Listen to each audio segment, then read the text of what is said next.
कई रातें इतनी अंधेरी होती हैं जो इंसान की जिंदगी में हमेशा हमेशा के लिए अंधेरा कर जाती है। आज की रात भी मेरे लिए कुछ इस तरह की ही साबित हुई थी। मेरे पति सूरज अब तक घर नहीं आए थे। रात का करीब 1:30 बज चुके थे। मैं बाहर लॉन में चक्कर काट रही थी, उनका इंतजार कर रही थी। रुक रुक कर मेरी नजर घड़ी पर जा रही थी, जैसे एक एक सेकंड काटना बेहद मुश्किल हो रहा था। दिल की धड़कन भी उतनी ही तेज थी। बहुत डर लग रहा था मुझे कि उनको इतनी देर कैसे हो गई। मन ही मन उनकी सलामती के लिए भगवान से प्रार्थना भी कर रही थी। उनका नंबर ही नहीं लग रहा था। पूरी रात अंधेरे में काली हो चुकी थी। मैं सूरज की वजह से इतना परेशान थी कि मुझे कुछ भी नजर नहीं आ रहा था। ऐसा लग रहा था जैसे मेरी आंखों में रोशनी ही नहीं है। इतनी रात तक वो कभी भी बाहर नहीं रहे। किसी अनहोनी के होने का डर लग रहा था मुझे। जैसे तैसे मैं अपने कमरे तक बढ़ी, तभी गली के कुत्ते के भौंकने की आवाज आई और दरवाजा खोलने की भी, जैसे कोई घर के अंदर आया हो। मुझे तो घर के अंदर ही बेहद डर महसूस हो रहा था, क्योंकि मेरे घर में मेरे और मेरे ससुर जी के अलावा और कोई भी नहीं था। वो भी अपने कमरे में सो रहे थे आराम से। मैं लॉन में अकेले खड़ी थी। मुझे ऐसा महसूस हो रहा था कि गली में भौंकने वाला कुत्ता हमारे घर में ही आ चुका है। उसकी आवाज इतनी तेज थी और अभी यही आ जाएगा। पता नहीं, शायद मैं उस दिन इतना परेशान थी कि मुझे हर तरफ से सिर्फ डर का एहसास हो रहा था। लाइट भी नहीं थी तो बिल्कुल अंधेरा था। ना जाने कैसे मैं अपने ससुर के कमरे तक पहुंच गई और उनका दरवाजा मैं जोर जोर से खटखटाने लगी। जब कमरे का दरवाजा खुला तो मेरे ससुर जी सामने थे। मैं तो बुरी तरह से कांप रही थी डर के मारे। मैंने कहा कि पापा जी, मुझे लगता है कि शायद कुत्ता हमारे घर के अंदर आ गया है। अभी मैं बाहर लॉन में टहल रही थी और सूरज का इंतजार कर रही थी, पर पता नहीं, अंधेरा भी बहुत है। महसूस हो रहा है कि घर में कोई है। मैंने कहा कि क्या पापा जी, मैं आपके कमरे में आ सकती हूँ? उस समय मैं बहुत डरी हुई थी और शायद डर इतना हावी हो गया मेरे ऊपर कि मैंने एक गलत फैसला ले लिया। मेरे ससुर जी ने मेरी बाजू पकड़ी और मुझे अपने कमरे में खींचा और साथ ही साथ कमरे का दरवाजा भी बंद कर लिया। उसके बाद उन्होंने मेरे साथ जो किया, उसने मेरे होश उड़ा दिए। मेरे ससुर ने तो मेरे साथ ही, कहते हैं ना कि अगर एक लड़की अपने पति से कम खूबसूरत हो तो उसको हमेशा उसकी बदसूरती का एहसास कराया जाता है। मैं भी आजकल इन्हीं सब में पड़ी हुई थी। मेरे पति सूरज दिखने में बेहद खूबसूरत थे, बहुत सुंदर, साथ ही साथ बहुत अच्छे नैन नक्श भी थे। पर ऐसा नहीं कि है कि मेरे नैन नक्श अच्छे नहीं थे, मेरे भी बहुत सुंदर थे, लेकिन मेरा रंग ज्यादा सफेद नहीं, सांवला रंग था मेरा। और इसी बात को लेकर मेरी शादी के दूसरे दिन से ही मेरे ससुर ने मुझे एहसास दिलाना शुरू कर दिया था। शादी की अगली सुबह जब मैं अपने कमरे से बाहर नाश्ते के लिए गई तो उस समय वहां पर हमारे घर के बहुत सारे रिश्तेदार मौजूद थे। डाइनिंग टेबल पर मेरे ससुर और उनकी बहनें बैठी हुई थी, यानी कि मेरी बुआ सास। मेरी खुद की सास तो इस दुनिया में से कब की चली गई थी। जो रिश्तेदार शादी के दौरान हमारे घर में मौजूद थे वो सभी मेरे ससुर के भाई बहनों में से ही थे। सभी के साथ नाश्ता करने के साथ मेरे ससुर जी ने मुझे अपने सारे रिश्तेदारों से मिलवाना शुरू किया। सब बहुत अच्छे थे, बहुत ही ज्यादा हंसी मजाक करने वाले थे। 1-2 दिन में सारे मेहमान अपने अपने घर वापस लौट गए। अब घर में सिर्फ मैं, मेरे पति और मेरे ससुर जी थे। रिसेप्शन में तो अभी काफी समय बचा हुआ था। कुछ देर में मेरे ससुर जी मेरे लिए चाय बनाकर लेकर आए और कहने लगे कि बेटा लो, चाय पी लो। मैंने सोचा कि मेरी प्यारी बिटिया थक गई होगी, इसलिए तुम्हारे लिए चाय ले आया। और चाय देकर वो मेरे बराबर में ही सोफे पर बैठ गए और मेरे हाथ में उन्होंने चाय दे दी। मुझसे कहने लगे कि देखो बेटा, वैसे तो मेरा बेटा सूरज बहुत ही अच्छा है, बेहद संस्कारी भी है, लेकिन क्या है ना, देखो वैसे तो तुम भी बहुत अच्छी हो, और लेकिन अच्छा होता अगर तुम्हारी रंगत थोड़ी सी सफेद और होती। तुम तो जानती ही हो, दुल्हन वही जो पिया मन भाए। अपने ससुर जी की बातों को सुनकर मुझे बहुत अजीब सा महसूस हो रहा था। मैंने बेहद झिझकते हुए उनसे पूछा कि पापा जी, मैं आपकी बात का मतलब नहीं समझी। वो कहने लगे कि बेटा, बात ये है कि कल रात को मेरा बेटा कमरे से बाहर आया था। उस वक्त मैं दवाई खाकर यहीं सोफे पर बैठा हुआ था। वो बेहद थका हारा सा मेरे पास बैठ गया आकर और बोलने लगा कि पापा, मुझसे बहुत बड़ी गलती हो गई सुमन से शादी करके। मुझे तो पता ही नहीं था कि उसकी रंगत इतनी ज्यादा गहरी होगी। मुझे तो उस दिन वो बेहद सुंदर लग रही थी। आप तो जानते ही हैं कि मुझे खूबसूरत लड़कियां कितनी पसंद है, लेकिन वो बिल्कुल भी अच्छी नहीं दिखती। मेरी तो मानो पूरी जिंदगी ही खराब हो गई। अपने ससुर जी के मुंह से अपने बारे में इस तरह के शब्द सुनकर मुझे बिल्कुल भी अच्छा नहीं लगा। ऐसा लग रहा था कि जैसे मेरा दिल तो धड़कना ही भूल गया है, जबकि ऐसी कोई बात ही नहीं थी। रात को जब सूरज मेरे पास थे तो वो तो मेरी तारीफ ही कर रहे थे, लेकिन मुझे ये भी याद है कि वो रात को 3-4 बजे के लगभग कमरे से बाहर गए थे और कुछ देर में वापस आ गए थे। मैं चुपचाप अपना सर झुकाकर अपने ससुर जी की बातों को सुन रही थी। उसके बाद वो मुझसे नजरें चुराकर मुझसे कहने लगे कि माफ करना, मेरी बात शायद तुमको अच्छी ना लगे, लेकिन तुम परेशान मत हो। मैंने कल रात को ही उसे बहुत डांटा था और ये भी कहा था कि आज के बाद इस तरह की बातें वो कभी ना करे, ना मुझसे और ना ही तुमसे। अपने ससुर जी के मुंह से ये सब बातें सुनकर मैं तो बेहद मुश्किल में पड़ गई थी। साथ ही साथ मुझे सूरज की बातों को सुनकर एक झटका सा भी लगा था कि उनको क्या जरूरत थी अपने पापा से मेरे बारे में इस तरह की बातें करने की। अभी अभी तो हमारी शादी हुई थी और वो मेरी बुराई अपने पापा से कर रहे थे। लेकिन अगर आपको सच बताऊं तो कहीं ना कहीं मेरा मन इस बात को मानने को तैयार नहीं था, क्योंकि रात को जब सूरज मेरे पास मेरे कमरे में थे तो उनका व्यवहार मेरे साथ बहुत अच्छा था। वो तो मेरी खूबसूरती की तारीफें किए जा रहे थे। अगली बात मेरे ससुर जी ने जो कही वो और अलग थी। वो कहने लगे कि मैंने उसे कह दिया है कि वो तुम्हारे सामने इस तरह की बातें ना करे। मैंने कहा कि उसे अभी वो बच्ची है, तुम इस तरह की बातें करके उसका दिल मत दुखाना। तो बेटा वो कल बहुत नाराज था, रात को बस यही कह रहा था कि मेरे साथ तो धोखा हो गया पापा, मैं इस रिश्ते से बिल्कुल खुश नहीं हूं। ससुर जी आगे कहने लगे कि बेटा तुम भी बुरा मत मानना, लेकिन देखो जब हम तुम्हें देखने गए थे तो उस समय तुमने भी बहुत मेकअप लगा रखा था, तो तुम्हारी रंगत साफ साफ पता नहीं चली। अब समझ आ रहा है कि तुम्हारा असली रंग क्या है। अपने ससुर जी की इस तरह की बातों का क्या जवाब देती मैं चुपचाप उनका मुंह देख रही थी। मुझे तो कुछ ही समझ नहीं आ रहा था कि मेरे ससुर जी सच बोल रहे हैं या झूठ, क्योंकि कल रात को सूरज मेरे साथ जैसे थे वो सब कुछ बहुत अच्छा था। लेकिन हाँ ये बात भी है कि जब मेरे ससुर जी मुझे पहली बार देखने आए थे तो मैंने हल्का फुल्का मेकअप तो किया था, ज्यादा मेकअप तो मैं कभी करती ही नहीं थी। मेरी रंगत तो ऐसी ही थी। जब मेरी शादी तय हुई थी तो मुझे कहीं ना कहीं एक तसल्ली थी कि चलो मेरी सास या ननद वहां पर नहीं है। शादी से पहले मैंने बहुत किस्से सुने थे लोगों के मुंह से कि सास और ननद मिलकर परेशान करती है, तो मुझे लगा कि वहां पर तो कोई होगा ही नहीं जो मुझ में किसी तरह के नुक्स निकालेगा। लेकिन मुझे क्या मालूम था कि शादी के अगले दिन ही मेरे ससुर जी मेरी गलतियां और कमियां मुझे गिनवाने लगेंगे, वो भी यूं इस तरह मुझे बिठाकर। शादी तो मेरी अभी ही हुई थी, लेकिन शादी के अगले दिन से ही मैंने पूरे घर को संभाल लिया था। मेरा मन आज बहुत उदास हो गया था। रात को शादी का रिसेप्शन था तो वो भी जैसे तैसे निपटाया।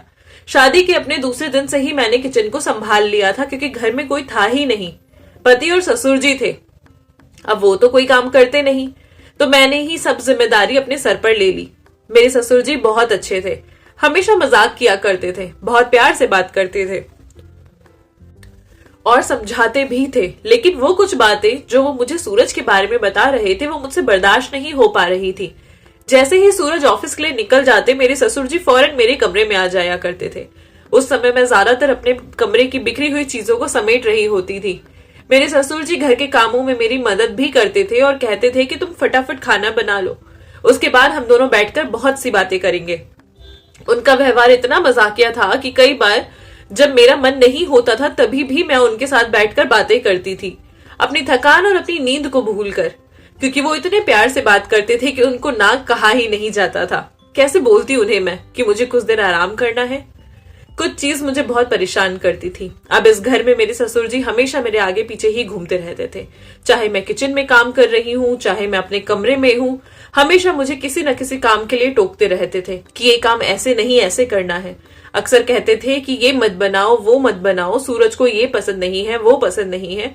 पूरे समय उनका बस यही सब चलता रहता था। कहते थे कि अगर तुमने सूरज का काम ठीक से नहीं किया तो तुम बताओ उसके मन तक कैसे पहुंचोगी तुम तो जानती ही हो कि उसको तुम्हारी शक्ल वैसे ही पसंद नहीं है। मैं तो बेटा बस तुम्हारी मदद कर रहा हूँ ताकि तुम्हारी गृहस्थी बस जाए। उनका इस तरह का व्यवहार मुझे नहीं समझ आता था। कभी कभी तो यहाँ तक कह देते थे कि बेटा तुम्हारी रोटियां गोल नहीं बनती, वो तो इस तरह की रोटियों को देखकर ही खाना छोड़ देगा। अब जानते हैं ना कि अगर हर वक्त कोई आपके सर पर सवार हो तो इंसान एक समय के बाद परेशान ही हो जाता है। मैं भी हो चुकी थी। मैं भी अपने ससुर के व्यवहार से परेशान हो गई थी। लेकिन एक दिन मेरे साथ जो हुआ उसके बाद तो मानो मेरे दिल दिमाग दोनों ने ही काम करना बंद कर दिया।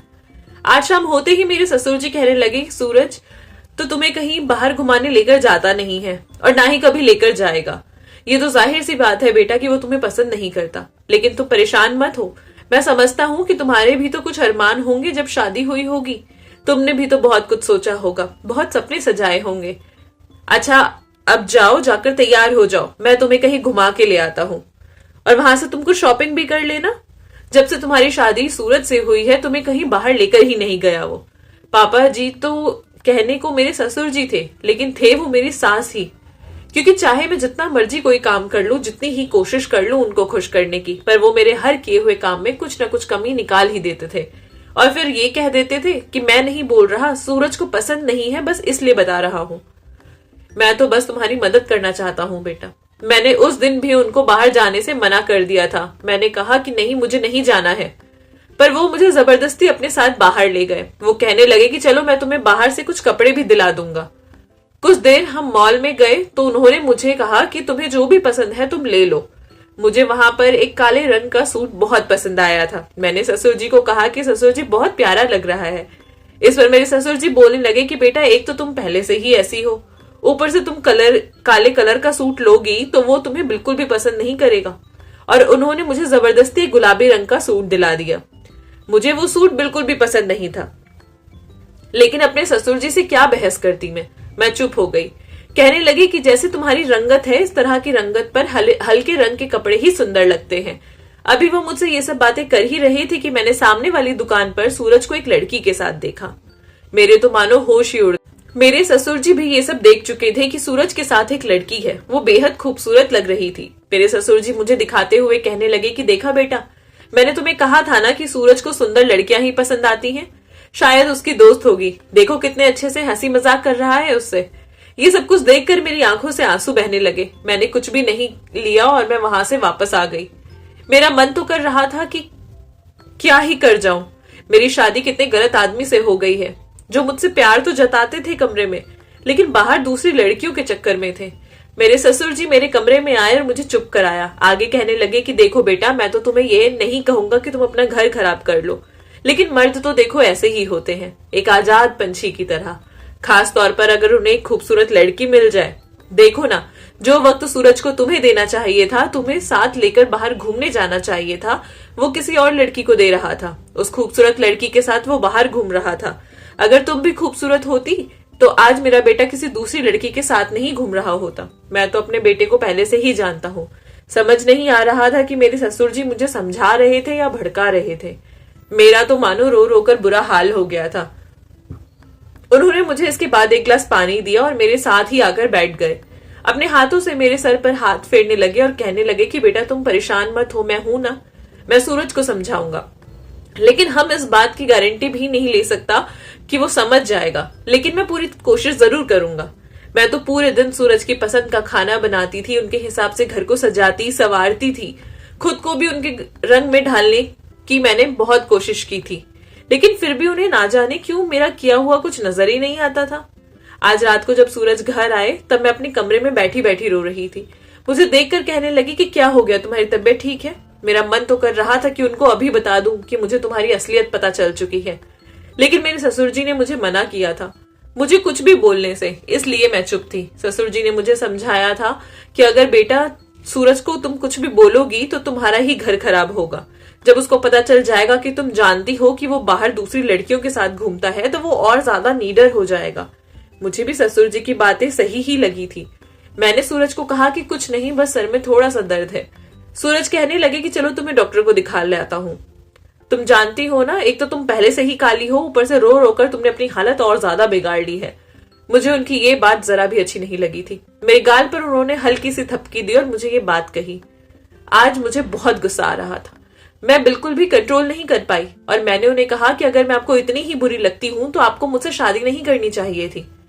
मेरी बातों को सुनकर वो मुझे बेहद हैरानी से देखने लगे और फिर मुस्कुराते हुए कहने लगे कि अब क्या करूं, तुम ही बताओ। अब गलती तो मुझसे हो गई है, निभाना तो पड़ेगा ही। ये बात वो हंसते हुए मेरे बराबर में बैठकर कह रहे थे। उन्होंने मेरा हाथ पकड़ लिया और कहने लगे कि अरे मजाक कर रहा हूं।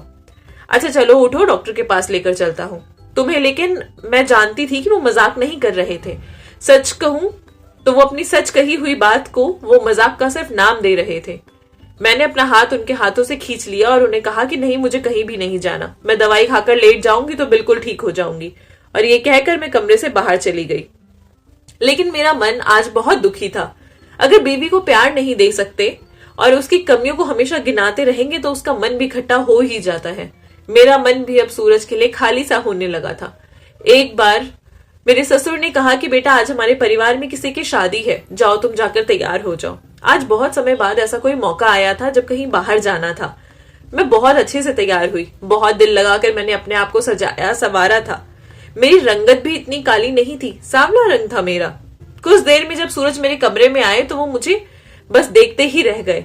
उस दिन मुझे ऐसा लगा कि जैसे मैं आज सूरज को बहुत पसंद आ रही हूँ। शायद उनका दिल मेरे लिए ठीक होने लगा है। वो मेरे बिल्कुल बराबर में आकर खड़े हो गए और कहने लगे कि तुम अपने आप को चाहे जितना मर्जी सजा लो संवार लो, लेकिन तुम मुझे हमेशा ही प्यारी लगती हो। और ये कहकर उन्होंने मुझे अपने गले से लगा लिया। मैं बहुत खुश थी कि तभी मेरी नजर बाहर मेरे ससुर जी पर पड़ी। शायद सूरज उन्हीं के डर से ये सब बातें बोल रहे थे। मेरा दिल उसी समय टूट गया। घंटे भर से ज्यादा का समय लगाकर मैं अच्छे से तैयार हुई थी, लेकिन अब मुझे लग रहा था कि मेरी सारी तैयारी बेकार हो चुकी थी। मुझे अपना ही चेहरा बहुत खराब सा लगने लगा था। मेरे ससुर जी सही तो कहते थे कि दुल्हन वही जो पिया मन भाए। मैं फौरन सूरज से दूर हट गई और मैंने गुस्से में अपने सारे गहने उतारकर फेंक दिए। टिश्यू लेकर अपना पूरा मुंह साफ कर लिया। मेरी ऐसी हरकत को देखकर सूरज को बहुत गुस्सा आया।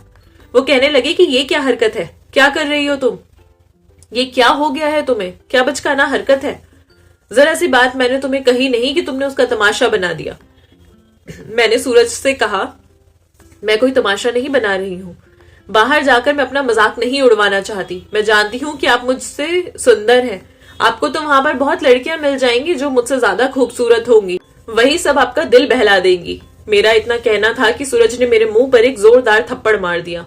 मैंने उस फंक्शन में जाने से साफ मना कर दिया। मुझे सूरज से ऐसी उम्मीद नहीं थी कि वो मुझ पर हाथ उठाएंगे। कहने लगे कि मुझे तुमसे किसी तरह की कोई बात ही नहीं करनी। कैसी बातें कर रही हो तुम मुझसे। बहुत गुस्से में नजर आ रहे थे आज वो। हमारी आवाज बाहर तक जा रही थी। मैं जोर जोर से रोने लगी। मैंने सूरज को कहा कि आप ज्यादा शरीफ मत बनो। मैं सब जानती हूँ आपके बारे में कि आप क्या करते हो। मैं भी अब बर्दाश्त कर करके थक चुकी हूँ। मेरे सब्र का इम्तिहान आप मत लो।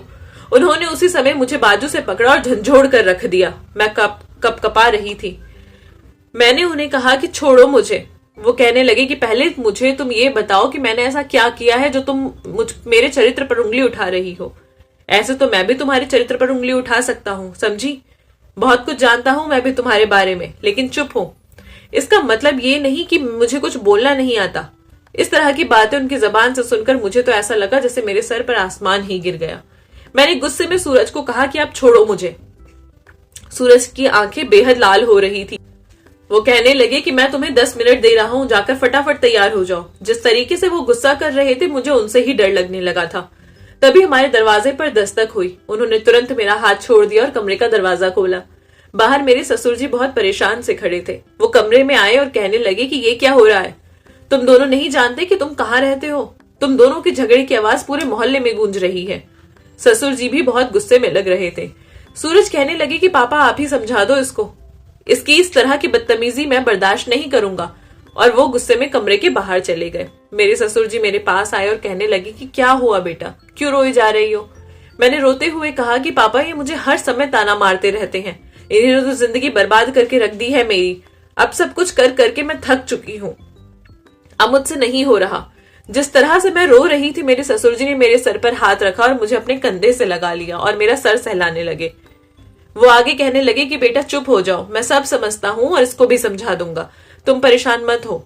तुम तो जानती ही हो ना बेटा कि मर्द कभी भी समझौता नहीं करता। सब कुछ हमेशा औरतों को ही झेलना पड़ता है। तुम थोड़ा धैर्य रखो। तुम तो पढ़ी लिखी हो ना, समझदार हो। धीरे धीरे सब ठीक हो जाएगा। मैं भी कोई अनपढ़ गवार नहीं थी, पढ़ी लिखी थी, अच्छे घर से थी, लेकिन तब भी मैं सूरज की हर बात पर आंख बंद करके भरोसा कर लिया करती थी। लेकिन अगर उसके बाद भी उनको मुझ में सिर्फ कमियां ही दिखती हैं तो मैं अब क्या कर सकती थी। मेरे ससुर जी कहने लगे कि अच्छा अभी तुम जाओ, दोबारा से अच्छे से तैयार हो जाओ, शादी में जाना है। मैं बड़े ही बुझे मन से गई और जाकर तैयार हो गई। पूरी शादी में बिल्कुल खामोश एक कोने में बैठी रही। सूरज मुझे बार बार देख रहे थे। काफी दिनों तक हम दोनों ने एक दूसरे से कोई बातचीत नहीं की। एक ऐसा ही दिन था जब बाहर दरवाजा किसी ने खटखटाया तो मैं बाहर दरवाजा खोलने के लिए गई। वैसे तो अक्सर मेरे ससुर जी ही दरवाजा खोला करते थे। मैंने कुछ देर इंतजार किया था कि वो खुद ही खोल देंगे, लेकिन जब उन्होंने दरवाजा नहीं खोला तो मैं कमरे से निकलकर दरवाजा खोलने के लिए गई। बाहर एक आदमी खड़ा था। मैंने उससे पूछा कि आप कौन, तो वो कहने लगा कि मैं पड़ोस में ही रहता हूँ। वो एक नौजवान लड़का था। मुझसे कहने लगा कि साहब कहाँ है। उन्होंने मुझे बुलाया है। वो मेरे ससुर जी के बारे में पूछ रहा था। मैंने उसे कहा कि वो अंदर है और इतना कहकर मैं पीछे हट गई। वो अंदर चला गया। मैं भी अपने ससुर जी के कमरे की तरफ बढ़ी कि मेरा दिमाग तो उस समय चकरा गया जब मैंने बाहर से अपने ससुर जी को अंदर आते हुए देखा। मैं हैरान रह गई कि अगर ससुर जी बाहर थे तो ये लड़का मेरे ससुर का नाम लेकर अंदर क्यों चला गया। जितने में मैं उस अजनबी से पूछती कि वो यहाँ क्या कर रहा है, मेरे ससुर जी घर में आ गए थे। उस आदमी को घर में देखते ही वो पूछने लगे कि ये कौन है, क्या कर रहा है ये यहाँ। पर मेरा तो मानो जैसे सर ही चकरा गया हो कि लड़का कह रहा था कि उसे ससुर जी ने बुलाया है, तब वो क्यों कह रहा है कि वो उसे नहीं जानते। शख्स को देखकर मेरे ससुर जी बहुत अजीब नजरों से गुस्से में मुझे देख रहे थे। कहने लगे कि घर में क्यों बुलाया था तुमने इसे। मैंने उन्हें कहा कि ये तो आपसे मिलने आया था, मैं इसे जानती भी नहीं। वो कहने लगे कि मैं तो उसे जानता ही नहीं, ये कौन है। मैंने कहा पापा जी मैं सच बोल रही हूँ, मुझे नहीं पता कि ये कौन है। इसी ने कहा कि आपने इसे बुलाया है इसलिए इसे अंदर जाने दिया। वो गुस्से में कहने लगे कि अगर कोई पीछे से कुछ भी कहेगा तो तुम उसे अंदर बुला लोगी। आज उनका लहजा बेहद गंदा था। इतने में सूरज भी आ गए। उन्होंने ससुर जी से पूछा कि क्या हुआ, तो वो खामोश हो गए और उन्होंने मुझे भी चुप रहने का इशारा किया। कहने लगे कुछ नहीं, बस ऐसे ही। सूरज कहने लगे कि मैंने सब कुछ सुन लिया है, मुझे बताओ कौन आया था। ससुर जी ने कहा कि अरे छोड़ो ना, मैं हूं ना, मैं सब कुछ संभाल लूंगा। सूरज मुझे घूर रहे थे गुस्से से और कमरे में चले गए। ससुर जी कहने लगे कि बेटा उसको कुछ मत बताना, मैं नहीं चाहता कि तुम्हारा घर बर्बाद हो। आज के बाद ऐसा नहीं होना चाहिए। मैंने उन्हें कितनी कोशिश की बताने की कि मैं निर्दोष हूं, पर उन्होंने कुछ सुना ही नहीं। अभी कुछ दिन ही गुजरे थे कि रात को सूरज घर नहीं आए। मैं बहुत परेशान थी, फिर लाइट भी नहीं थी। काफी देर तक लॉन में घूमती रही और उसके बाद मजबूरी में मुझे अपने ससुर जी के कमरे में जाना पड़ा। मुझे ऐसा लगा जैसे किसी ने मुझे बाहों में जकड़ लिया हो। मैं समझ ही नहीं पाई कि कौन है, लेकिन उसी वक्त लाइट आ गई और मैंने देखा कि ससुर जी मेरे सामने बिस्तर पर लेटे हुए थे और मुझे जिसने पकड़ा था ये वही लड़का था जो उस दिन आया था। मेरी तो जैसे जान ही निकल गई। मैं अपने आप को उसे छुड़ा रही थी, पर ना जाने कैसे उसी वक्त सूरज भी कमरे में दाखिल हुए। सूरज ने जैसे ही मुझे उस लड़के के साथ देखा तो उन्होंने उसे वही मारना शुरू कर दिया। ससुर जी भी उठकर बैठ गए और कहने लगे कि बेटा इस लड़के ने और तुम्हारी बीवी ने मिलकर मुझे बेहोश कर दिया था। अच्छा हुआ तुमने इन दोनों को रंगे हाथों पकड़ लिया। मैंने ससुर जी से कहा कि आप ये क्या बोल रहे हैं, मैंने आपको बताया था ना कि मैं इस लड़के को नहीं जानती। आप झूठ क्यों बोल रहे हैं पापा जी। तो वो कहने लगे कि सूरज मैंने तुम्हें कहा था ना पहले ही कि इस लड़की से तुम शादी मत करो, तुमने ही मेरी बात नहीं मानी। तुमको तो अपनी मर्जी करनी थी, देख लिया इस लड़की से शादी करने का नतीजा। मुझे तो ये लड़की कभी ठीक ही नहीं लगी। आज मुझे एक गहरा धक्का लगा था। मैं अपने ससुर जी की पूरी साजिश बहुत अच्छे से समझ गई थी कि वो क्या कर रहे थे इतने दिनों से। वो लड़का तभी अचानक वहां से भाग गया। अब मुझे ऐसा लग रहा था कि शायद उस लड़के को मेरे ससुर जी ने ही बुलाया था ताकि वो मुझे सूरज के सामने गलत साबित कर पाए। सूरज मुझे बेहद नफरत भरी नजरों से देख रहे थे। सूरज ने मेरे भाई को फोन किया और कहा कि अपनी बहन को तुरंत यहां से ले जाओ। मैंने सूरज को कहा कि आप कम से कम मेरी एक बार बात तो सुन लीजिए। पहले तो वो मना कर रहे थे, फिर मेरे ज्यादा कहने पर उन्होंने मेरी बात सुनी। सबसे पहले सूरज को मैं अपने कमरे में ले गई और मैंने सूरज को बताया कि सूरज पहले दिन से ही पापा जी मेरे दिल में आपके लिए गलत बातें भर रहे थे।